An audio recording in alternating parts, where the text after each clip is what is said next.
지지율 폭락으로 정부가 위기인 가운데 젠프께서 큰 수를 준비하고 있습니다. 정은경 보건복지부 장관 교체 가능성이 제기되고 있는 가운데 정치권과 보건의료계에서는 차기 장관으로 박주민, 김윤 더불어민주당 의원과 김현명 중앙대 사회복지학과 교수가 하마평에 오르고 있는데 박주민 의원이 유력하다는 썰이 돌고 있습니다. 박 의원은 보건의료와 사회복지 분야 입법활동 경험이 풍부할 뿐 아니라 국회와 정부, 의료계 간 소통과 조정 능력을 갖춘 현역 정치인이라는 점에서 강점이 있다는 평가를 받습니다. 특히 의료개혁과 공공의료 강화, 건강보험 정책 등에 대한 이해도가 높아 정책 추진력을 기대하는 목소리도 나옵니다. 관련해 익명을 요구한 정부 관계자는 정 장관이 주로 의료 분야 현안 대응에 집중했다면 차기 복지부 장관은 초고령사회 대응과 연금개혁, 저출생 대책, 지역사회 통합돌봄 정책 등 주요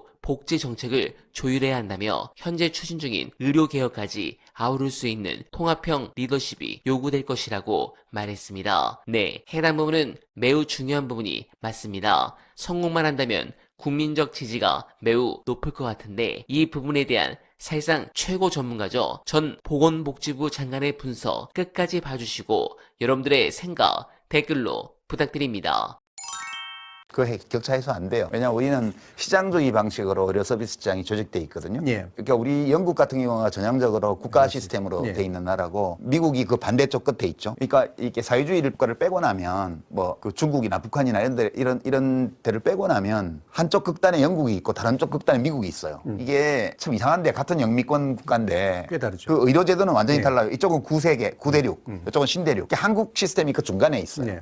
근데 우리는 어떤 식의 중간이냐 하면 시장주의적으로 공급자를 깔아놓고 가격 통제와 품질 관리를 국가가 해요. 건보공단하고 심사평가원하고 이 두 조직에서 주로 하고 있는데 그러니까 이것이 이 영국식과 미국식의 혼합인데 굉장히 잡종 강세인 제도예요. 우리나라가. 괜찮아요. 근데 이게 공급이 시장주의적으로 조직돼 있기 때문에 지역 격차 해소 안 돼요. 이거 하려면 영국식으로 가면 해소되겠지만 그거는 제가 볼 때는 어떤 정부가 들어와도 그거를 할 수는 없고요. 기본적인 거. 그러니까 헌법에서 규정하고 있는 그런 인간다운 삶의 최소한 그걸 하는데 의료 접근성이라는 것이 그 구성 요소이기 때문에 네. 지금 의사 숫자를 늘리는 것과 관련해서 시장주의적으로 공급자를 조직해서 생긴 문제가 있잖아요. 그 지역 불균형이라든가 그다음에 진료 과목별 불균형이라든가 이런 거 있기 때문에 이거를 국가가 개입해서 부분적으로는 공적 공급을 조직할 수 있죠. 지역 의사제라든가 네. 또는 공공 그 병원을 네. 더 확충한다든가 이런 건 좀 할 수 있어요. 그러나